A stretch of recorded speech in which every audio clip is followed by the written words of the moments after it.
Se elimina el derecho a la presunción de inocencia a los acusados por actos de discriminación. Señorías, un derecho que hoy conservan hasta los terroristas de ISIS. Esto es un disparate. Buenas noches. En el día de hoy, el Parlamento español ha iniciado la tramitación legislativa de la que sin duda será la ley más totalitaria que haya salido del Congreso de los Diputados desde que se inició la democracia. Se trata de la ley LGTBI introducida en el Parlamento por Unidos Podemos. Lo vemos ya en las 5 W. El texto de la proposición de ley, según resalta Podemos, ha sido elaborado íntegramente por colectivos de lesbianas, gays, transexuales y bisexuales. En los últimos años, esta ley ha sido una de las grandes reivindicaciones del lobby LGTB en España, que tras la aprobación de normas similares en varias comunidades autónomas, como Madrid y Galicia, ambas gobernadas por el PP, exigía una legislación a nivel estatal. Tras su presentación en la Cámara Baja el pasado mes de mayo, la norma ha sido criticada por amenazar, entre otros, el derecho a la libertad de expresión y acusado de promover la censura, razón por la que ha sido tildada de ley mordaza.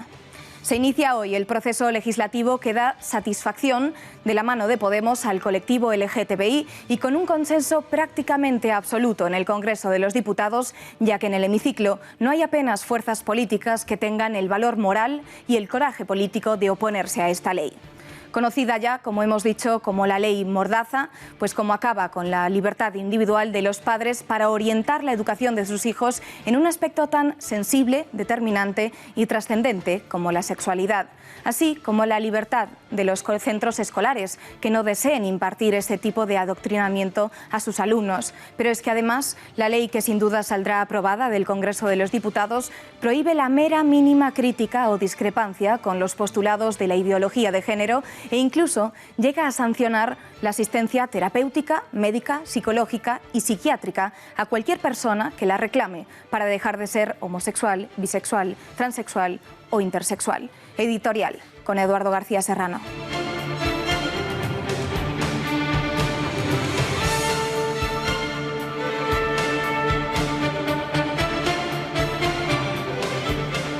Buenas noches, María. La ley más totalitaria que se ha legislado en España desde 1978 ha entrado hoy en el Congreso de los Diputados de la mano del partido más totalitario del hemiciclo, Podemos.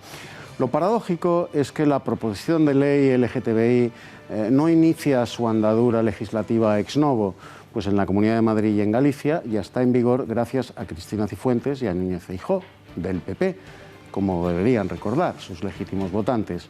Además de socavar los principios de la biología, de la ciencia y del derecho natural, convirtiendo la sexualidad humana en algo opcional, al albur del deseo, del capricho personal, la ley LGTBI consta de una normativa de aplicación orwelliana, en virtud de la cual los niños y los adolescentes y todos los centros escolares, al margen de la voluntad de los padres de los alumnos, serán sometidos a un proceso de inmersión en el que se les incentivará a cambiar de sexo, si así lo desean, sin necesidad del permiso paterno. Para la ley LGTBI el sexo es opcional, pero la libertad y la tutela de los padres respecto de la educación de sus hijos es una rémora inaceptable del heteropatriarcado. Cuando el Congreso de los Diputados eleve la ley LGTBI al ámbito de implantación nacional, cualquier razonamiento a favor de la libertad y en contra de la imposición totalitaria de la doctrina LGTBI será severamente perseguido y castigado. Libertad, ¿cuántos crímenes se cometen en tu nombre?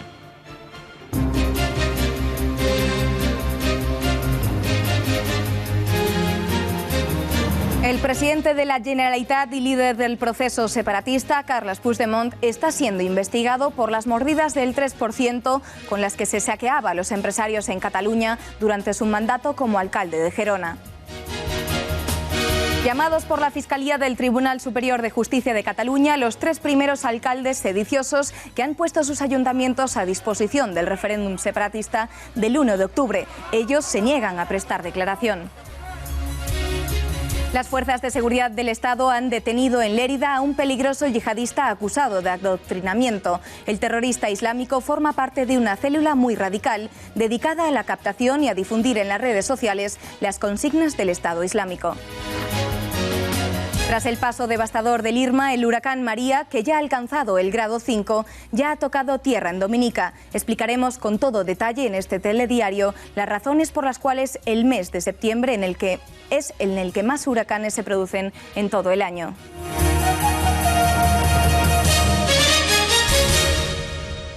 La Guardia Civil ha lanzado este martes a las 9 de la mañana una nueva operación contra la corrupción en Cataluña, esta vez con epicentro en Gerona y con el presidente Carles Puigdemont como uno de los objetivos. La Guardia Civil ha llevado a cabo 15 registros en varias empresas, entre ellas Agisa, Girona SE y Prodaisa. Esta operación, denominada Aquarium, pone en el punto de mira a Carles Puigdemont, ya que se le investiga por la gestión de las aguas y el alcantarillado el periodo en el que fue alcalde de la ciudad. Los delitos que se investigan son el de malversación de fondos públicos y prevaricación. Todo comienza en 1998, cuando Agisa inicia ese supuesto saqueo. En esas fechas se modifica el convenio firmado entre la empresa y el ayuntamiento, y es aquí cuando los beneficiarios se repartirían antes de pagar esos gastos. Y esta mañana el conseller de Economía, Oriol Junqueras, aseguraba que la intervención del Gobierno en las cuentas catalanas quedaba suspendida porque el Tribunal Supremo ha admitido a trámite el recurso de la Generalitat. Junqueras insiste en que esta acción paraliza la intrusión del Gobierno. El Supremo ha admitido a trámite el recurso presentado por el Gobierno de Cataluña respecto a los acuerdos del Gobierno español del pasado viernes. Esta admisión a trámite, según la jurisprudencia, entendemos que tiene efectos suspensivos y, en cualquier caso, reiteramos que el uso de la Ley de Estabilidad Presupuestaria con objetivos políticos que nada tienen que ver con la estabilidad presupuestaria es claramente ilegal, y que la prueba de que no hay ninguna relación con la estabilidad presupuestaria es la buena gestión que ha hecho este Gobierno en el control del déficit. Eduardo, ¿es correcto esto que dice Junqueras? ¿Tiene razón? Probablemente sí, probablemente no, porque como todo es mentira, los unos y los otros, en esta timba de embusteros en la que se ha convertido la política española, donde la verdad solo cotiza como envoltura de la mentira, todo huele a pacto del dentista. No nos haremos daño, ¿verdad, doctor? En la partida que el Gobierno juega en Cataluña en el nombre de la democracia, del mercado y de Europa, que no de España, hay sobre el tapete más mentiras que en el mus, porque en esta timba sí están admitidas las señas falsas. Cristóbal Montoro amenaza con intervenir la Hacienda catalana si los separatistas se siguen gastando los dineros de las farmacias, de las pensiones y demás gastos superfluos en propaganda y logística anticonstitucional para el referéndum. Te doy 48 horas para que dejes de hacerlo, dice Montoro, parodiando a Clint Eastwood en La muerte tenía un precio. A la banda de Puigdemont, claro. Pues bien, vence el plazo y Junqueras, el feo, el bueno, el feo y el malo, también de Eastwood, sale a la puerta del rancho separatista a decirle a Montoro que las cuentas no están intervenidas y que ellos se siguen gastando el dinero de las farmacias, de las pensiones y demás gastos superfluos en papeletas, octavillas y urnas. ¿Quién miente? Todos. Porque todos, como en el chiste del dentista, temen hacerse daño. Montoro amenaza con el torno y las tenazas, mientras los separatistas le presionan levemente en sálvese a la parte. Gracias, Eduardo. La Guardia Civil sigue requisando material del referéndum. Esta mañana los agentes han registrado las sedes de la empresa de mensajería Unipost y han encontrado las notificaciones de la Generalitat que debería haber enviado ya a los presidentes, vocales y suplentes que conforman las mesas electorales de cara al referéndum. Se trata del hallazgo más importante en los registros llevados a cabo en distintas sedes de la empresa de mensajería en las últimas horas, porque a diferencia del material intervenido otras veces, en este caso es material directamente relacionado con el censo del referéndum y no simplemente propaganda electoral y carteles. En cuanto al Gobierno, no descarta ninguna medida para afrontar la situación separatista, pero también afirma que no va a caer en provocaciones. Así lo ha dicho el ministro de Economía, Luis de Guindos. Y lo quiero decir con toda claridad. A partir de ahí usted me dice, mire, nosotros vamos a actuar con prudencia, con moderación, con proporcionalidad. No descartamos nada, no vamos a sobrereaccionar, no vamos a entrar en las provocaciones, porque eso es lo que ellos quieren, para generar victimismo inmediatamente. Pero desde luego sabemos perfectamente lo que tenemos que hacer. Varias localidades catalanas amanecían esta mañana con carteles falsos de Partido Popular, PSC y Ciudadanos pidiendo el no en la votación del referéndum. Se trata de una estrategia para fomentar la participación el día del referéndum. Los tres partidos se han apresurado a denunciar esta aparición de carteles y la usurpación de sus logos y han anunciado que llevarán los hechos ante la justicia. Indignación total en los partidos de los alcaldes señalados por los independentistas. Desde PP, PSC y Ciudadanos lamentan el acoso y la presión sufrida por quienes respetan la ley y la Constitución española. Desde el Partido Socialista piden amparo al Congreso para estos alcaldes. Nos retrotrae a tiempos pasados, felizmente pasados, a esa dinámica de amigo o enemigo, y por supuesto el Partido Socialista va a apoyar, como está apoyando al máximo, a todos sus alcaldes y alcaldesas, y va a rechazar con toda contundencia cualquier conducta que suponga una amenaza o una limitación de la libertad de expresión.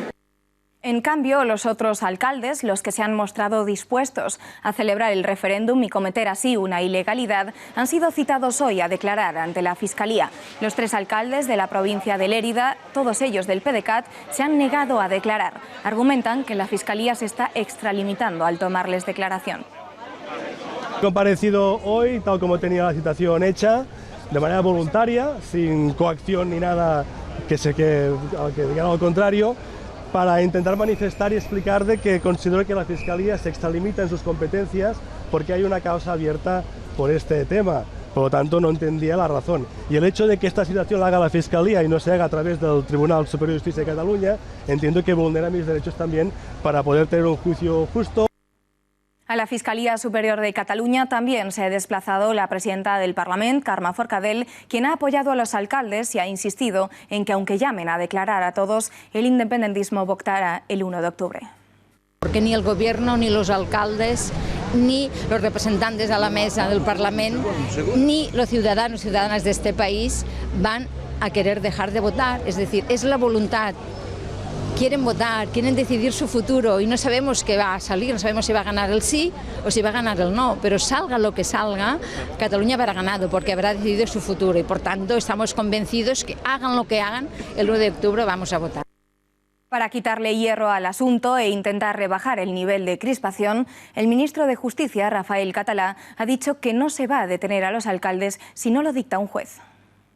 Para que pueda haber una detención lo tiene que dictar un juez, fruto de unas medidas provisionales, que yo creo que en un proceso como este, en el que se están hablando de delitos pues de desobediencia, de prevaricación, es inimaginable que vaya a haber detenciones. O sea, yo creo que hay que matizar. A ellos les interesa subir el tono del discurso, decir que se va a detener a los alcaldes. No, los alcaldes, como cualquier ciudadano, si son citados ante un tribunal o ante un fiscal, pues tienen que comparecer. Desde Podemos, su líder, también en la misma línea que los independentistas, ha asegurado que si no hay un referéndum ahora, lo habrá tarde o temprano.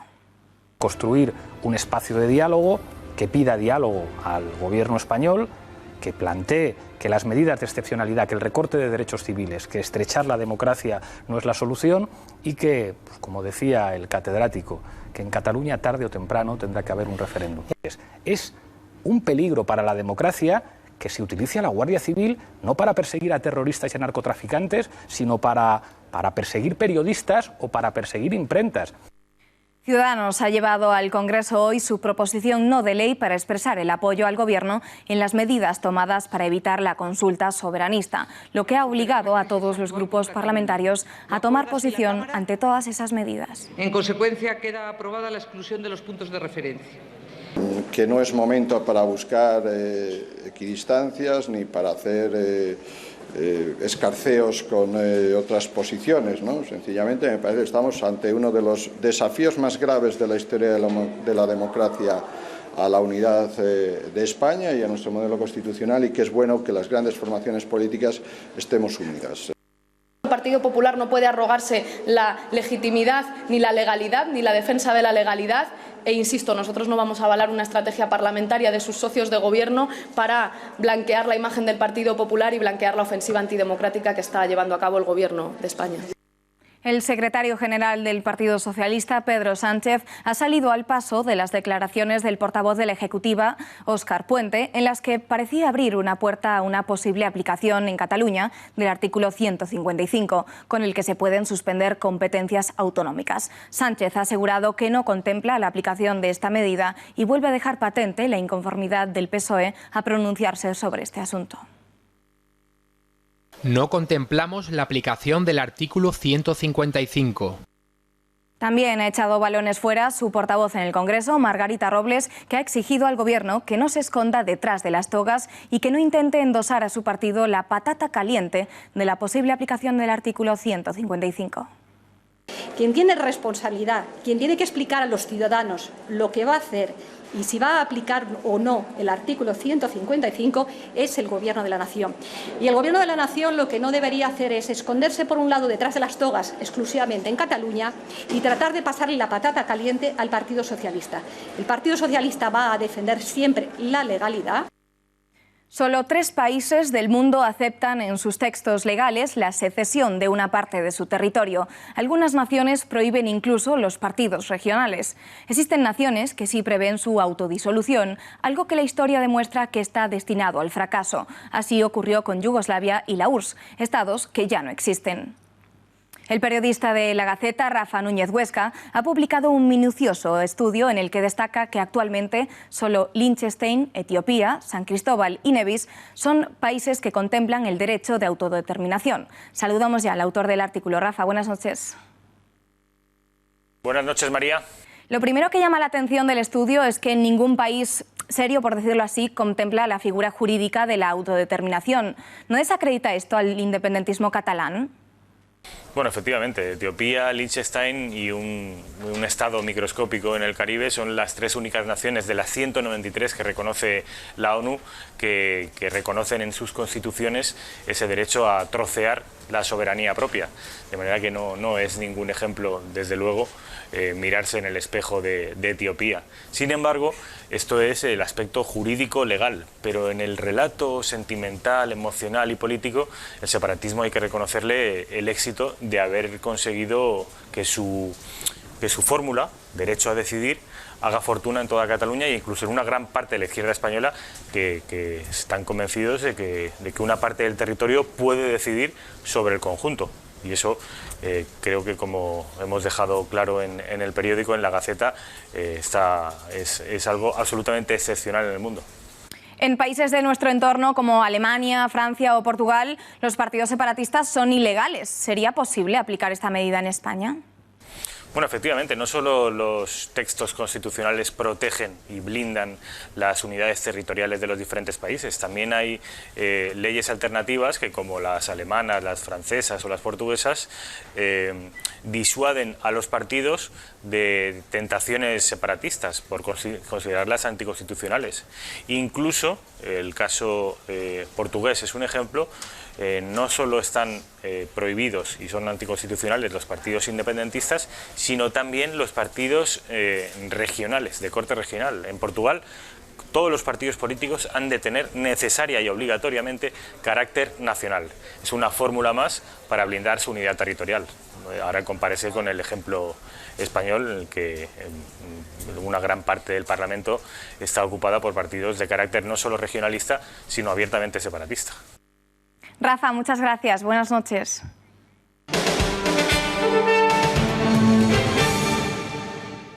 Hace unos minutos, el Pleno del Congreso de los Diputados ha aprobado la toma en consideración de la ley LGTB presentada por el Grupo Parlamentario de Unidos Podemos. El texto de la proposición de ley, según Podemos, ha sido elaborado íntegramente por colectivos de lesbianas, gays, transexuales y bisexuales. Tras su presentación en la Cámara Baja el pasado mes de mayo, la norma ha sido criticada por amenazar, entre otros, el derecho a la libertad de expresión y promover la censura, razón por la que ha sido tildada de ley mordaza.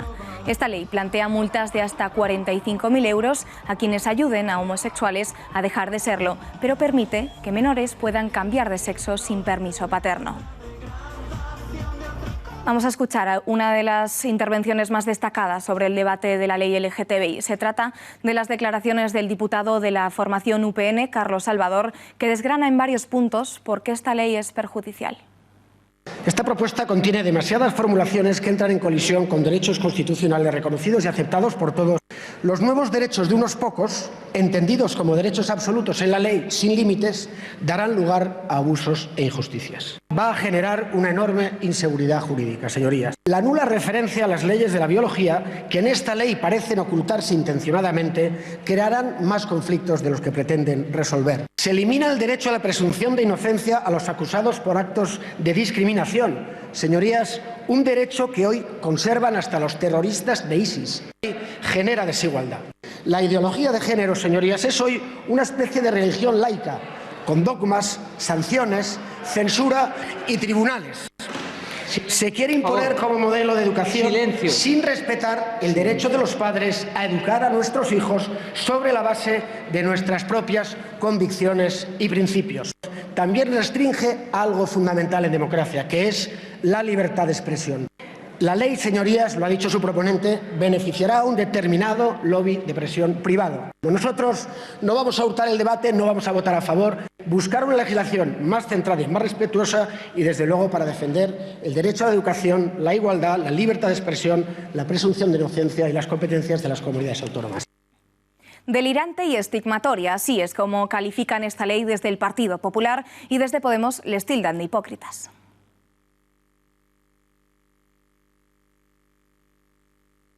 En este informativo hemos querido preguntarle a cada formación cuál es su postura frente a esta norma, y para ello hemos formulado la misma pregunta a los representantes de cada partido. ¿Qué les parece que la ley LGTB propuesta por Podemos plantee una multa a quien ayude a un homosexual a dejar de serlo, pero sin embargo permita que los menores puedan cambiar de sexo sin el permiso de sus padres? Ahora mismo vamos a escuchar estas valoraciones, pero antes vamos a saludar a Rocío Monasterio, secretaria de Asuntos Sociales de Vox. Muy buenas noches. Buenas noches. Gracias por acompañarnos. Rocío, quería que escuchases las declaraciones. Vamos a empezar por las declaraciones de un miembro del Partido Popular. Miguel Barrachina, es del PP de Castellón, y quiero que escuches esa respuesta a nuestra pregunta. Pues estamos absolutamente en contra de la mayor parte del texto, y de hecho vamos a presentar una enmienda a la totalidad, un texto alternativo completo, porque estamos a favor, naturalmente, de que se proteja cualquier tipo de orientación sexual, pero en contra de que se promueva que haya jóvenes, que haya niños de 11 y de 12 años que puedan hormonarse sin permiso y sin conocimiento de los padres, incluso intervenirse quirúrgicamente también con el desconocimiento de los padres. Supone una ruptura premeditada del vínculo familiar, y evidentemente por este y otros muchos motivos vamos a presentar una enmienda a la totalidad de un texto, curiosamente, presentado por Podemos, que intenta politizar algo como es la orientación sexual, cuando es un partido financiado por Irán que castiga con 60 latigazos cualquier beso entre homosexuales y con pena de muerte una conducta sexual de este tipo. Por tanto, traerlo a la Cámara con el objeto de politizarlo es una muy mala cosa, y en el Parlamento hemos de vernos, y el Partido Popular presentará un texto alternativo completo. Rocío, ¿qué te parece esta valoración del señor Barrachina? Bueno, el señor Barrachina está en una posición muy complicada, puesto que fue el Partido Popular el que pactó con los colectivos LGTBI permitir la tramitación y permitir el espectáculo que ha habido hoy en el Congreso, el espectáculo contra nuestras libertades, ¿no? Y hoy hay que recordar que en el Congreso el Partido Popular se ha abstenido, y eso no es estar en contra, se ha abstenido, se ha permitido la tramitación de esta ley para luego meter unas enmiendas y aprobarnos una ley como ya aprobó el Partido Popular en Galicia con el señor Feijóo o con la señora Cifuentes en Madrid. La ley que hoy ha presentado Unidos Podemos no es más que un calco de la ley totalitaria de la señora Cifuentes, que nos quita a los padres el derecho a decidir sobre la educación de nuestros hijos. Y entonces, bueno, yo entiendo, el señor Barrachina está en una situación complicada, pero su partido está facilitando la aprobación de esta ley. Seguimos con Juan Segovia, diputado del PSOE en la Asamblea de Madrid. Vamos a escucharle también. Me parece básicamente una pregunta tramposa, porque nadie decide ser homosexual o dejar de serlo, es algo con lo que se nace, y por tanto lo que hay que hacer es respetar que cada uno viva como ha nacido y de acuerdo a cómo es, y por tanto no creo en esas terapias para ayudarle a nadie, más bien creo que son homófobos intentando acabar con la libertad de la gente para vivir como es, y nadie incentiva que uno pueda cambiar de sexo, porque de sexo tampoco se cambia. Lo que se hace en algunos casos es reasignar el sexo en el que uno se siente con el sexo físico con el que se ha nacido. Por tanto, es una reasignación, no un cambio de sexo. Declaraciones de Juan Segovia. Bueno, yo creo que el señor Segovia confunde términos, ¿no? Y lo que no entiende es que los que nos oponemos a esta ley lo hacemos porque defendemos la libertad y porque creemos que todos los españoles somos igual ante la ley y tenemos los mismos derechos. Y como somos iguales ante la ley y tenemos los mismos derechos, no nos hace falta leyes que formen grupos y colectivos distintos. Igual que a las mujeres nos hace falta un colectivo que nos distinga, pues no nos hace falta un colectivo LGTBI, porque creemos que somos todos iguales ante la ley. Y esta ley lo que nos hace es desiguales. A unos les permite presunción de inocencia, a otros no. A unos les da unos privilegios, a otros no.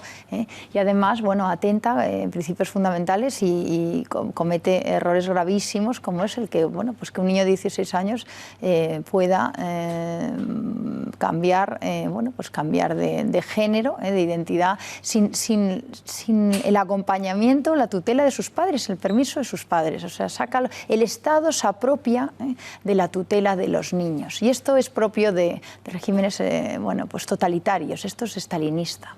Y por último, le hemos hecho esta pregunta a Alberto Sotillos, presidente de Decide en Comú.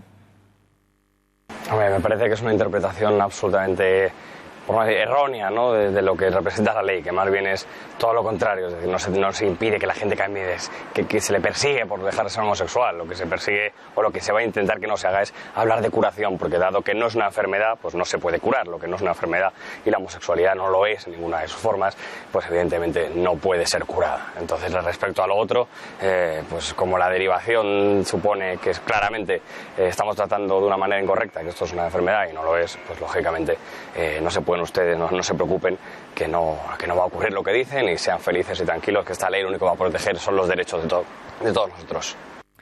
Opinión de Alberto Sotillos. Señor Sotillos no sabe que al final esta ley lo que está vulnerando es el derecho a autonomía del paciente en el caso de un paciente LGTBI. ¿Por qué le vas a quitar su libertad a pasar por un proceso o por una terapia o lo que quiera, ¿no? Nadie ha hablado de enfermedad ni de curación, pero tenemos todos derechos bueno, pues a tener la sanidad, los mismos derechos para todos, ¿no? Y esta ley restringe precisamente los derechos al colectivo LGTBI. Es incomprensible, ¿no? Y de eso estamos hablando. Una vez más estamos hablando de igualdad y de libertad, que es lo que nos está respetando aquí. Señora Monasterio, ¿hasta qué punto protege al menor esta ley que puede cambiar de sexo sin consentimiento paterno? ¿Es una forma de menoscabar la patria potestad?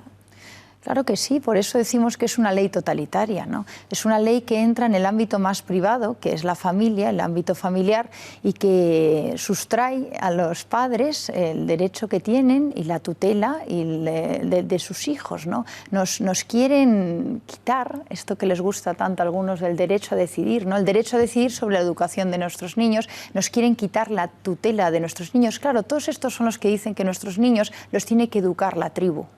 Los tiene que educar la tribu. Yo de Podemos no me sorprende, ahora sí me sorprende el Partido Popular que esté en esas posiciones, pero hoy lo hemos visto, se han abstenido, lo cual quiere decir que van a permitir la tramitación, van a introducir 2 o 3 enmiendas y al final pasará como la Comunidad de Madrid, que aprobarán, gracias al Partido Popular, una ley totalitaria.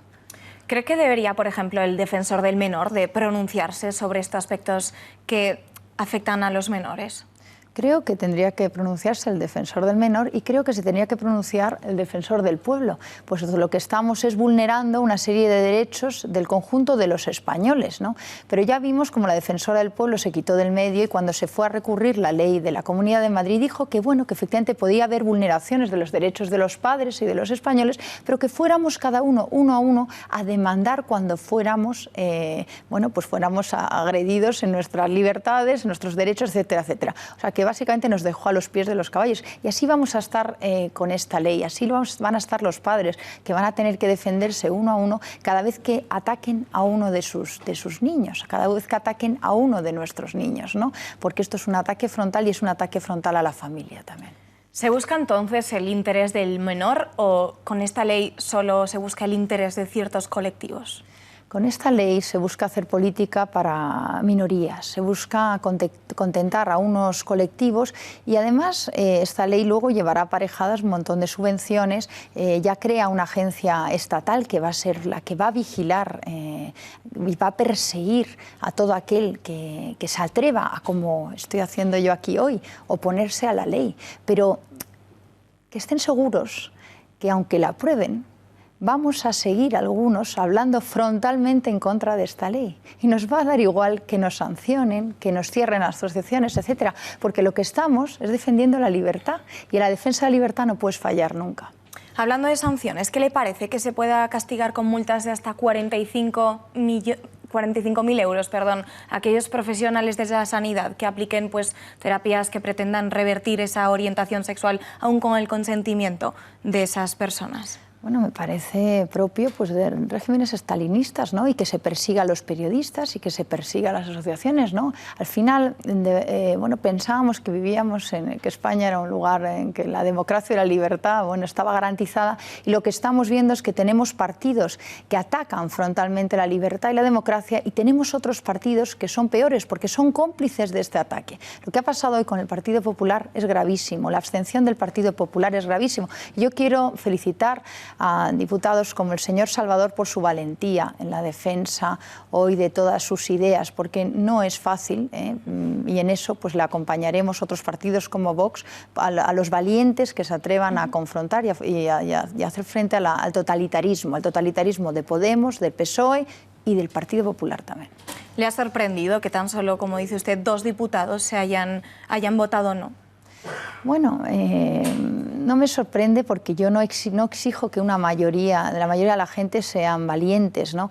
Yo creo que hay una mayoría silenciosa en España que se están dando cuenta del ataque a la libertad que supone esto y al final necesitarán líderes y políticos que defiendan sus posiciones. La mayoría de los españoles, si se leen la ley, se escandalizarían del ataque tan brutal a su libertad. Y lo que tienen que entender es que cuando los políticos, la mayoría de los políticos del Congreso ya no defienden la libertad, le toca defender la libertad a cada uno. Y nos va a tocar a cada padre ir a los colegios, a enterarnos de qué temario le están dando a nuestros hijos.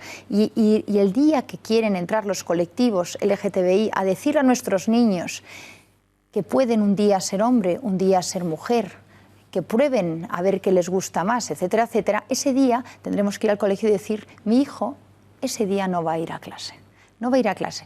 Y el director de ese colegio tendrá que decir, estos temarios yo no los voy a dar. Y el periodista al que le coarten su libertad y no le permitan hablar con libertad de todos estos temas tendrá que decir, pues yo voy a escribir sobre esto. Es un ejercicio de valentía, no es tan complicado y lo tenemos que hacer todos, es una obligación moral. Pues señora Monasterio, muchísimas gracias. Le agradecemos muchísimo que haya estado esta noche aquí con nosotros el día en el que se ha aprobado esta ley LGTBI. Muchísimas gracias. Muchas gracias a ustedes. Y vamos ahora a analizar esa ley, vamos a desgranar los puntos más importantes de la mano de nuestro compañero Javier Torres. Muy buenas noches, Javi. Muy buenas noches. El objetivo de la ley lo ha dejado claro la diputada de Esquerra Republicana, Teresa Jordá: superar una sociedad heteronormativa y binaria basada en la dualidad hombre-mujer. A falta de las modificaciones que puedan hacerse de la ley en el trámite parlamentario, lo que hoy se ha aceptado es lo siguiente: intentar amparar a determinadas personas que históricamente han podido ser discriminadas, pero para ello coartan libertades y se cargan con algunos derechos. Veamos ejemplos. Lo harán a través de la educación, cambiando libros de texto para instaurar una concepción de la sexualidad y afectividad humana basada en la ideología de género. Todo ello queda recogido en el artículo 40 de la norma promovida por Podemos. Es más, se llega a invitar a los menores a cuestionarse su propia sexualidad. ¿Dónde queda, pues, el derecho de los padres a educar a sus hijos según sus valores? La ley también deja claro en su artículo 20 que a partir de la pubertad, aunque no da más datos en qué edades consiste la pubertad, los niños tendrán la capacidad de decidir sobre cambios de sexo con inicio de tratamientos hormonales, y todo ello sin necesidad de consentimiento paterno. Pero ojo, en el artículo 20 también se establece que los menores de edad de 16 años podrán decidir someterse a operaciones quirúrgicas de cambio de sexo, también sin el plácet de sus padres. A continuación vemos el artículo 44, versa sobre el derecho a la identidad sexual y de género. En él se establece que los niños adolescentes, es decir, todos los menores, podrán utilizar los vestuarios que decidan según se sientan hombres o mujeres. Es más, se velará para que los niños puedan vestirse, elegir su indumentaria y ser tratados según el género que dicen sentirse. Las terapias prohibidas, si bien la ley permite operaciones para cambiarse de sexo cuando uno quiera, no permiten, en el artículo 7.3, que ningún homosexual se someta a las conocidas como terapias de conversión. Es decir, que si no se sienten felices con su orientación sexual, pueden acudir a un especialista a intentar cambiar dicha orientación. En el artículo 94.4 también queda prohibido que si alguien siendo hombre se siente mujer y no está a gusto con ese sentimiento que tiene, tampoco puede tratarse para intentar aceptarse como hombre. Se fulmina la presunción de inocencia con esta ley, como venimos diciendo. El artículo 74, en este sentido, es demoledor. Dice que se aprueba lo que se denomina la inversión de la carga de la prueba cuando alguien denuncia que otra persona, por supuesto delito de discriminación por razón de su orientación sexual, tendrá que ser la persona denunciada, ojo, la que demuestre que no ha existido tal discriminación en vez de ser el denunciante el que aporte las pruebas ante un juzgado de que le han discriminado.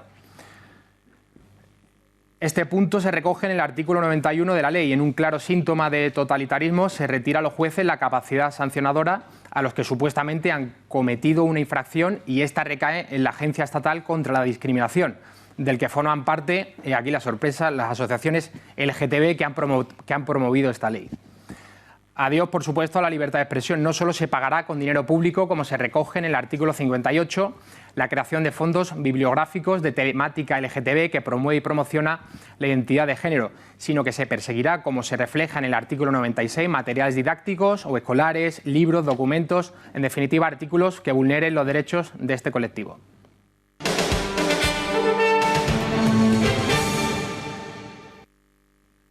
Ryanair publica hoy la lista completa de vuelos cancelados hasta octubre. La aerolínea dejará en tierra más de 2.200 vuelos para poder cuadrar las vacaciones de los pilotos hasta el día 28 de octubre. Un total de 285.000 personas se verán afectadas.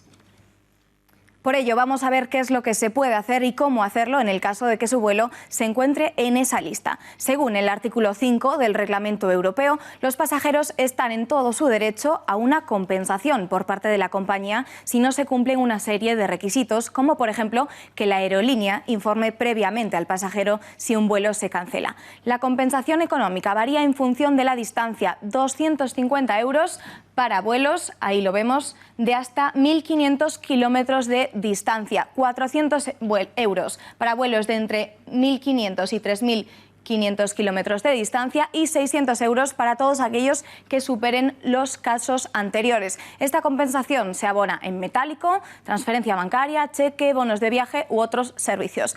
¿Qué ocurre si la compañía ha avisado previamente?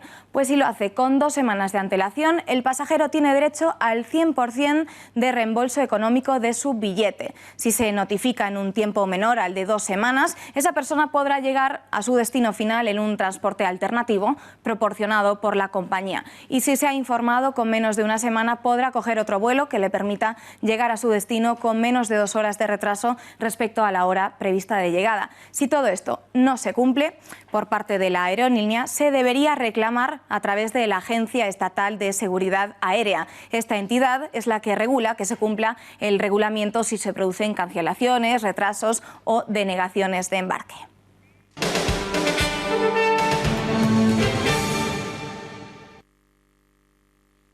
Las fuerzas de seguridad del Estado han detenido en Lérida a un peligroso yihadista acusado de adoctrinamiento. Con la detención de un pakistaní en Lleida por su presunta relación con el terrorismo yihadista, se da por desmantelado un grupo de ideología extremadamente radical encargada de difundir el ideario yihadista a través de las redes sociales. Esta operación deriva de una anterior llevada a cabo en junio, en la que se detuvieron a 3 hermanos del arrestado. El joven de 25 años y que responde a las iniciales AZ consumía y difundía a través de sus perfiles en la red social Facebook mensajes yihadistas que llamaban a la yihad armada. En las últimas semanas alcanzó su radicalización máxima al descuidar sus obligaciones laborales para centrarse en la práctica rigorista de los preceptos religiosos y en el consumo de material radical. 3 años de trabajo policial han culminado con el desmantelamiento definitivo de este grupo. El material informático incautado a los 3 hermanos en junio durante la Operación Farina ha permitido este último arresto. ¿Quién disfruta de la solidaridad española? Es un asunto del que pocos hablan, pero el de que los subsidios y las ayudas a las familias más necesitadas es un tema tan desconocido como tabú. La realidad, como asegura la Gaceta este martes, es que mientras que un ciudadano español tiene que reducir su movilidad mientras está en demanda de empleo para no perder el paro, un inmigrante marroquí puede cobrarlo desde su país sin perder sus derechos. Hablamos de ello con el periodista de este diario, Juan Ernesto Fluger, que tiene todos los detalles. El 47% que recibe estas ayudas sociales de la Comunidad de Madrid no eran españoles. ¿Por qué compiten en condición de desigualdad los nacionales respecto a los extranjeros? Fluger, buenas noches. Bueno, la razón es muy sencilla. Son subsidios, no son ayudas o derechos derivados de una cotización previa. Por lo tanto, el hecho de solicitarlas no implica que hayas tenido que estar anteriormente pagando un dinero para luego percibirlas. Como la mayoría de la población extranjera que las solicita tiene un plus añadido a la hora de solicitarlas, que es el que le dan los asistentes sociales por condiciones de integración, posible desintegración social de núcleos familiares, les dan los puntos extras que les coloca en una igualdad económica, pero en una desigualdad que les beneficia a nivel de requisitos sociales. Para evitar esa supuesta falta de integración, lo que se hace es se detraen esos ayudas, esos dineros de las familias españolas para poder facilitar la adaptación o estancia de las familias extranjeras. Pero es que las cosas no funcionan mucho mejor en Cataluña, por ejemplo, donde 7.000 de los inmigrantes que se benefician de subsidios de 600 euros ni siquiera viven en España. ¿Cómo es esto posible? Bueno, hay una razón fundamental. Cataluña apostó por la llegada de población que no fuera castellano parlante dentro de sus planes ligados a la cuestión separatista que estamos viviendo ahora mismo. Cuando se produjo la crisis llevaban una década asumiendo este tipo de población que no lograba integrarse y que en el caso de Cataluña supone, sobre todo la población musulmana, el doble que la media española, mientras que en el conjunto de España hay 3,8% de población de religión musulmana, en Cataluña estamos en torno al 8%. ¿Qué ocurre? Que llega la época de la crisis y esa población pierde sus empleos. ¿Por qué? Porque ocupan empleos en condiciones muchas veces casi precarias.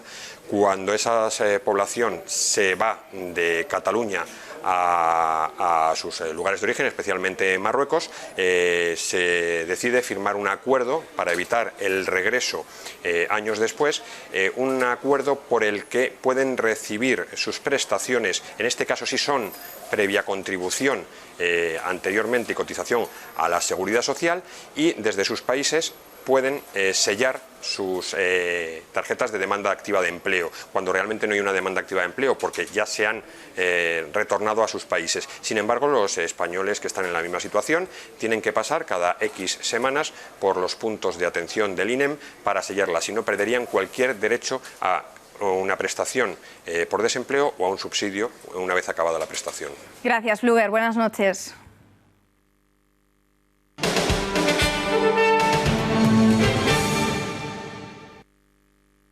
Debe abandonar su puesto antes de final de mes.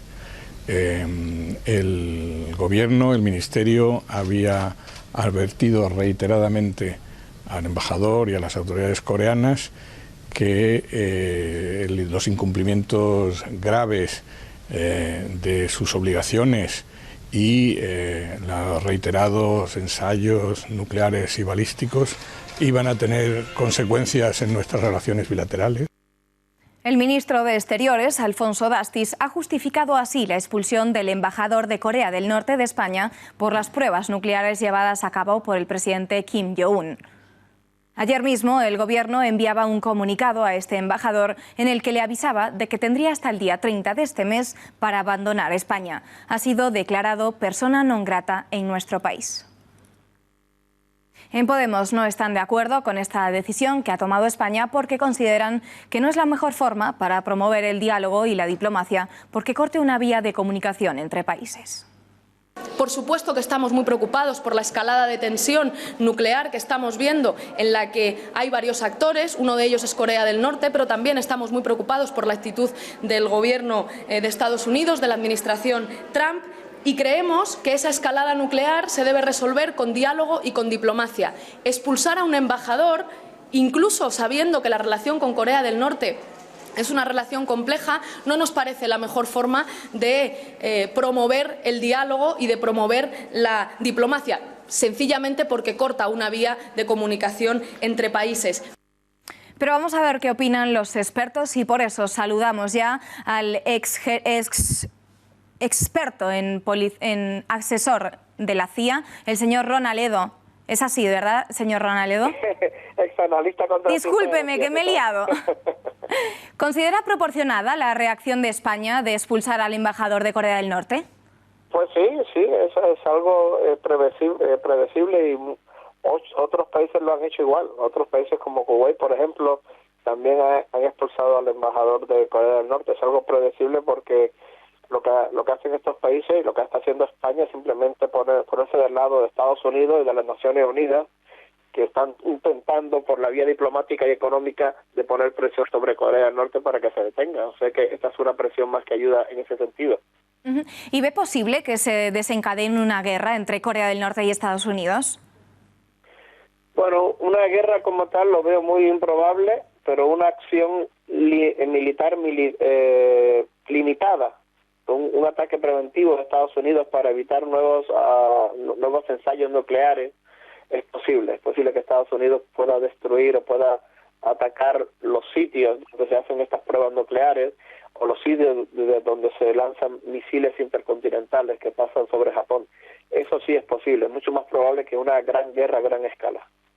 ¿Y debe el gobierno de España, tal y como dice el Partido Socialista, firmar el tratado que prohíbe pues esas armas nucleares? No, para nada. Yo creo que la energía nuclear es muy beneficiosa, muchos países se benefician de ella.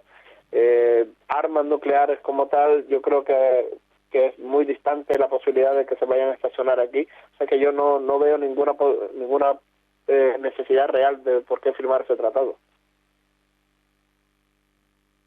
¿Y tiene que ser China la que controle todo esto?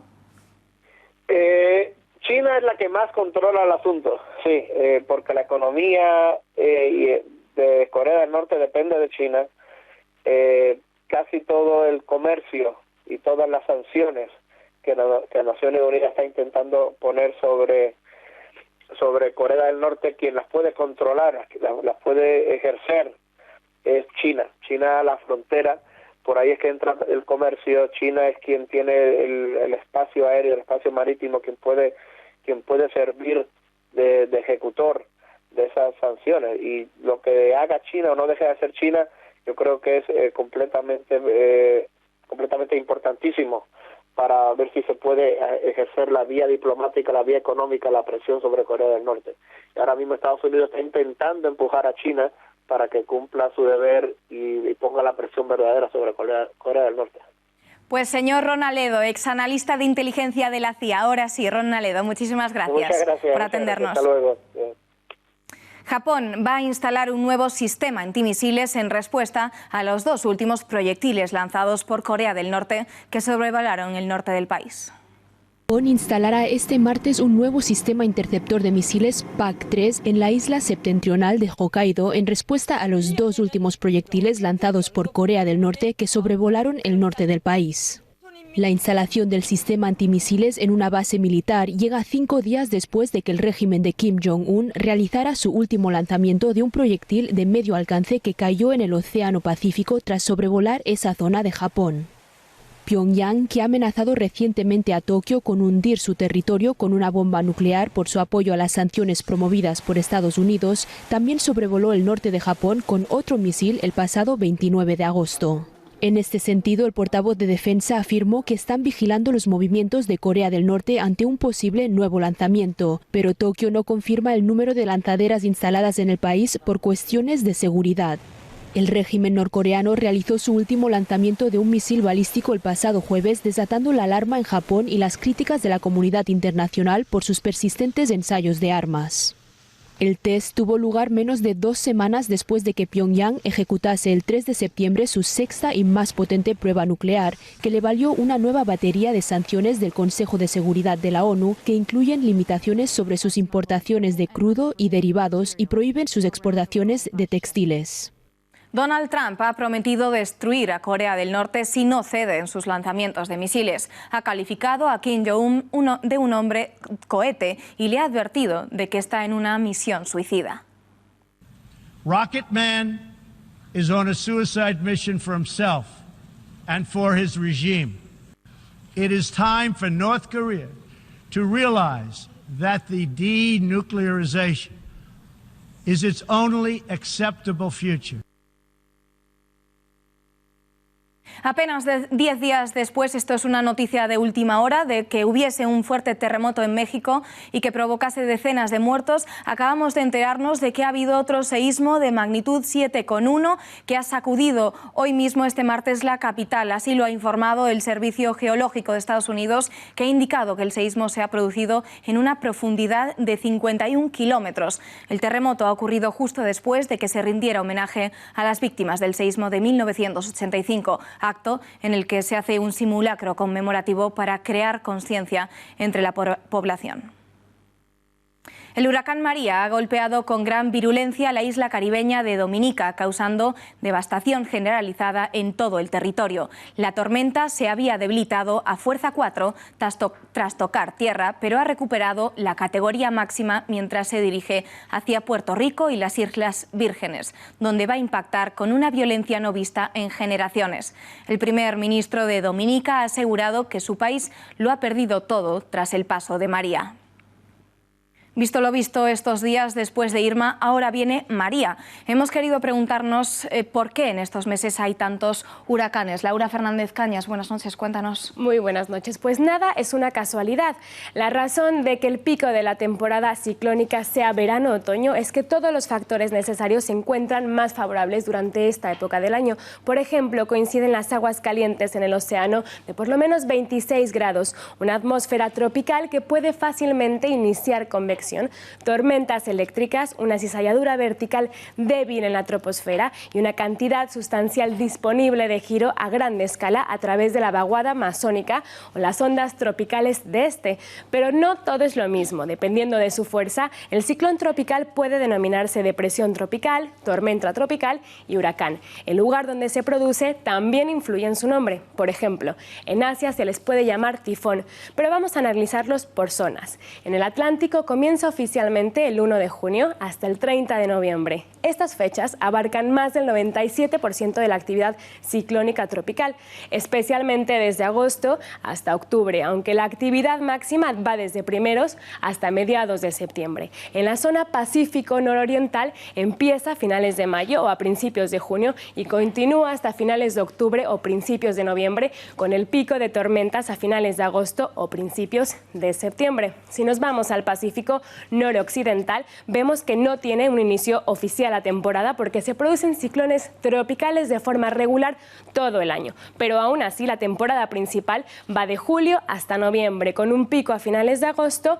o principios de septiembre. En el norte de la India, desde abril hasta diciembre, aunque los ciclones más severos se producen casi exclusivamente desde abril hasta junio y desde finales de septiembre hasta principios de noviembre. De otro lado, en el sureste de India y Australia, se inician a finales de octubre o principios de noviembre hasta mayo y tienen dos picos de actividad, uno a mediados de enero y el otro a mediados de febrero, que dura hasta los primeros días de marzo. En Australia, Pacífico suroeste, comienza a finales de octubre o principios de noviembre hasta el inicio de mayo. En esta parte del mundo, el pico se alcanza a finales de febrero o primeros de marzo.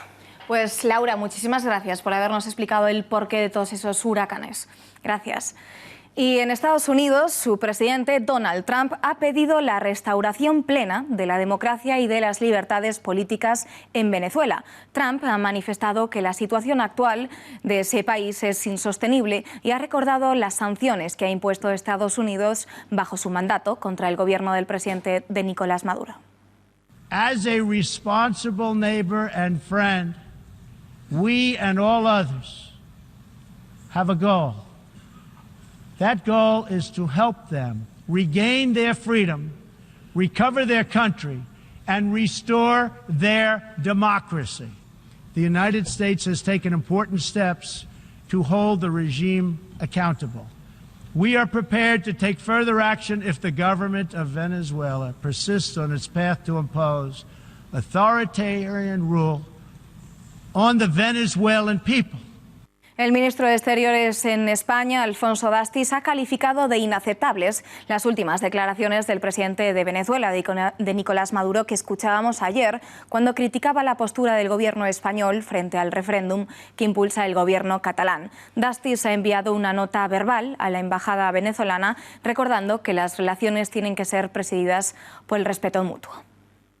Pues son unas declaraciones inaceptables por las que hemos protestado, hemos enviado una nota verbal a la Embajada de Venezuela recordando que las relaciones tienen que ser presididas por el respeto mutuo y que calificaciones de ese tipo yo creo que retratan más a quien las hace que a quien las recibe.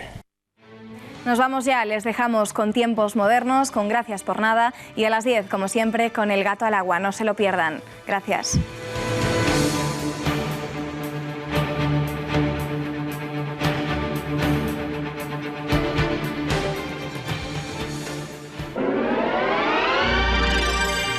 Volvemos en 2 minutos. Solnatura es un centro de naturopatía, alimentación saludable y complementos alimenticios. Su misión es la de ayudar a las personas a obtener calidad de vida a través de pautas de alimentación correctas y complementos alimenticios de máxima calidad. Nuestra especialidad es la elaboración de programas de mejoramiento personalizados y enfocados a nutrir y fortalecer el organismo. El equipo humano de Solnatura está compuesto por naturópatas y médicos con amplia experiencia en este campo y sus métodos son siempre naturales, preventivos y respetuosos con el medio ambiente. En Solnatura te vamos a ayudar. Llama ya al 91 31 31 409. Estamos en la calle Conde de Aranda 13, Metro Retiro. Estimado inversor, DEGIRO está trabajando para convertirse en el mayor broker de España, ofreciendo prácticamente todos los mercados del mundo con las tarifas más bajas. Una operación de 10.000 euros en acciones españolas con DEGIRO solo cuesta 6 euros, un 77% más barato que en otros brokers online. Abra una cuenta gratuita en degiro.es. Soy María Jesús Barreñada, presidenta de Aredos Abogados, doctora en Derecho, abogada y abogada rural. Si tienes un problema jurídico, no dudes en contactar con nosotros, te lo solucionaremos. Este despacho ha sido galardonado con el Premio a la Excelencia Profesional porque defendemos tus derechos, financiamos tus procedimientos, tu problema jurídico lo hacemos nuestro y te lo solucionamos. Un invitado. 6 mujeres. ¿Quién será el valiente? En septiembre vuelve 6 mujeres sin piedad. Si al mejor jamón cocido le ponemos música y una familia, ¿qué tenemos? Un anuncio. Si a ese anuncio le quitamos la familia y la música, ¿qué nos queda? El mejor jamón cocido. Y si al mejor jamón cocido le